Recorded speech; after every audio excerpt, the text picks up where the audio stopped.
Bible ధ్యానంలో ఇప్పుడు యోబు గ్రంథము 9వ అధ్యాయము చదువుకుందాము. అప్పుడు యోబు ఈలాగున ప్రత్యుత్తరమిచ్చెను, వాస్తవమే, ఆ సంగతి అంతేయని నేనెరుగుదును. నరుడు దేవుని దృష్టికి ఎట్లు నిర్దోషియగును? వాడు ఆయనతో వ్యాజ్యమాడగోరిన ఎడల 1000 ప్రశ్నలలో ఒక్కదానికైనను వాడు ఆయనకు ఉత్తరమియ్యలేడు. ఆయన మహావివేకి, అధిక బల సంపన్నుడు. ఆయనతో పోరాడ తెగించి హాని నొందని వాడెవడు? వాటికి తెలియకుండా పర్వతములను తీసివేయువాడు ఆయనే. ఉగ్రత కలిగి వాటిని బోర్లదోయువాడు ఆయనే. భూమిని దాని స్థలములో నుండి కదిలించువాడు ఆయనే. దాని స్తంభములు అదరచేయువాడు ఆయనే. ఉదయింపవద్దని ఆయన సూర్యునికి ఆజ్ఞాపింపగా అతడు ఉదయింపడు. ఆయన నక్షత్రములను మరుగుపరచును. ఆయన ఒక్కడే ఆకాశమండలమును విశాలపరచువాడు.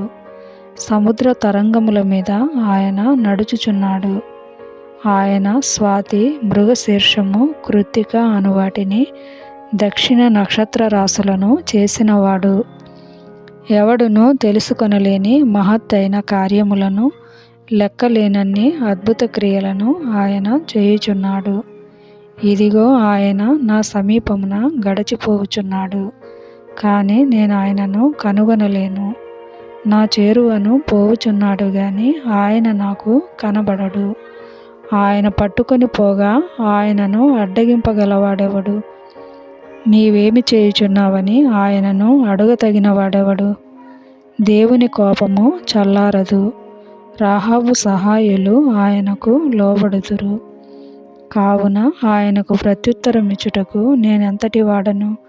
ఆయనతో వాదించుచు సరియైన మాటలు పలుకుటకు నేనేపాటి వాడను? నేను నిర్దోషినై ఉండినను ఆయనకు ప్రత్యుత్తరము చెప్పజాలను. న్యాయకర్తయని నేనాయనను బతిమాలుకొనదగును.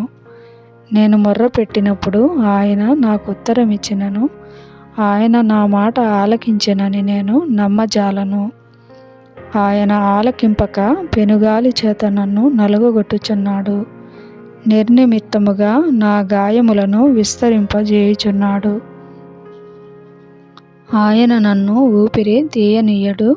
చేదైన వాటిని నాకు తినిపించును.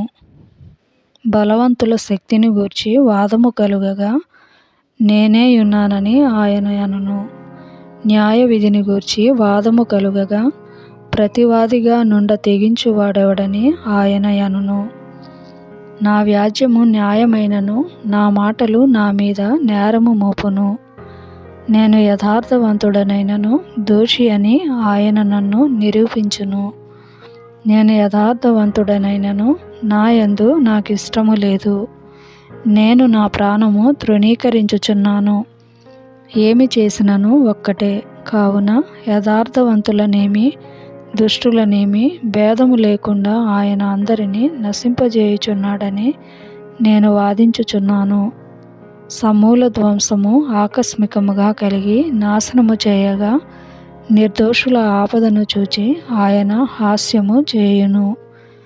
భూమి దుష్టుల చేతికి అప్పగింపబడియున్నది. వారి న్యాయాధిపతులు మంచి చెడ్డలు గుర్తింపలేకుండా ఆయన చేయును. ఆయన గాక ఇవి అన్నియు జరిగించువాడు మరి ఎవడు? పరుగు మీద పోవు వానికంటే నా దినములు త్వరగా గతించుచున్నవి. క్షేమము లేకయే అవి గతించిపోవుచున్నవి. రెల్లు పడవలు దాటిపోవునట్లు అవి జరిగిపోవును.